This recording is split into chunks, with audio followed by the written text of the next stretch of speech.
When you hear that a film is being made that is 180 pages long, with very few actors in it, written in 3 acts by Aaron Sorkin, being directed by Danny Boyle, with Michael Fassbender playing the lead, you do everything you can to get yourself cast in that movie. I was very excited by, quite honestly, I think the whole package of what it was. I knew the writing was going to be incredible. I knew that it would be thrilling to work with Danny, who I'd never worked with before. The idea of standing in the same room with Michael Fassbender was enough to make me want to faint, let alone work with him. And also I was intrigued by the notion that this wasn't a biopic, and it really isn't. It doesn't focus on his illness. It really only features one member of his family, his daughter Lisa, and it covers 3 specific periods in his life, covering the launch of 3 different products during his working life.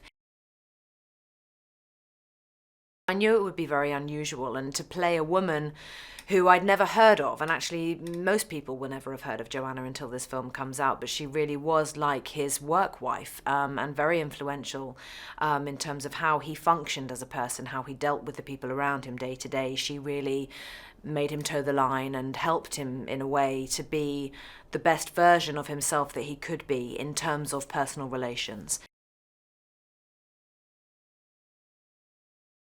So the film is written in 3 acts, really like a play, and each act is pretty much 45 minutes thereabouts of continuous real time backstage prior to the moment of the launch of a new product.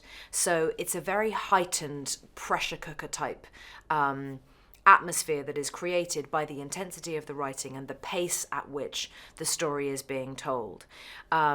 And it's just very cleverly done, because as an audience member, you feel a part of it. You feel present. You feel that you're backstage with those people. You feel as excited and nervous as they are to walk on that stage and launch this product. He just took it all on. He just handled it all. He was the right balance of utterly terrified and completely determined at the same time. You know, no actor is free of nerves ever. I would hope not.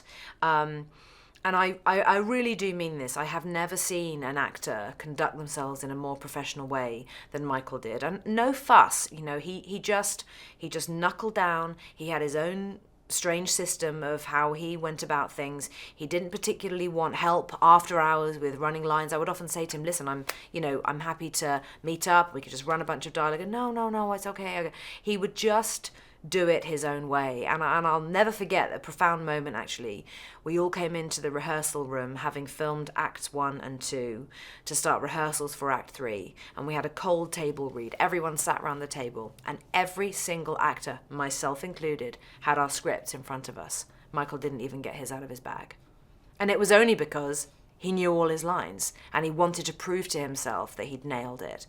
And that's a real actor. You know, he was not only setting the bar incredibly high for all of us, but he was doing as much as he could to cement his own confidence in playing that role and making the choices that he wanted to make.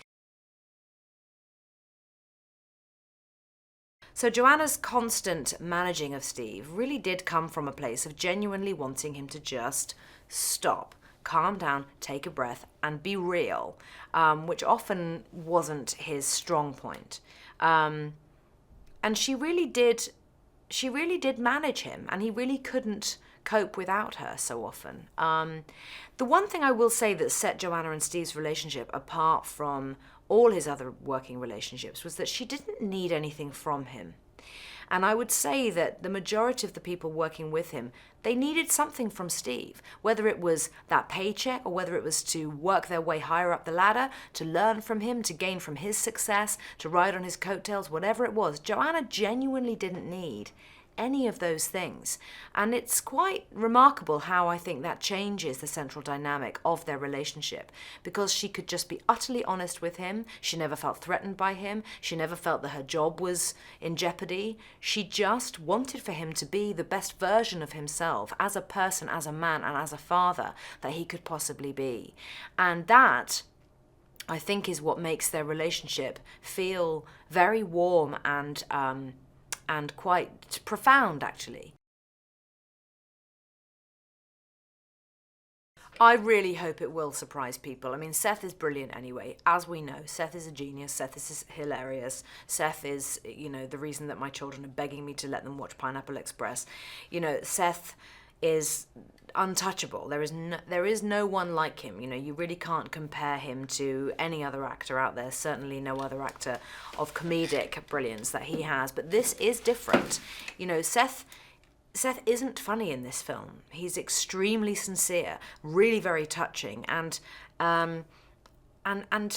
fascinating to see him play something so different.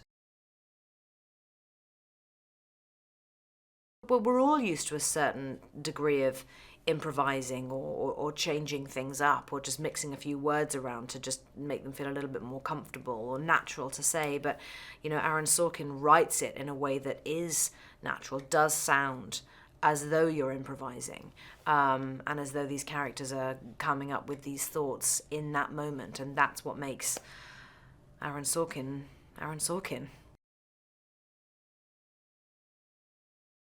Somehow, yes, it's about Steve Jobs, but it's also rather brilliantly about how we all now live our lives because of that brilliant man. And one can't help but feel tremendous admiration for Steve, and also a certain degree of gratitude as well that he was as brilliant as he was, because he has enforced how we communicate today. And if used correctly, there's something just brilliant about that.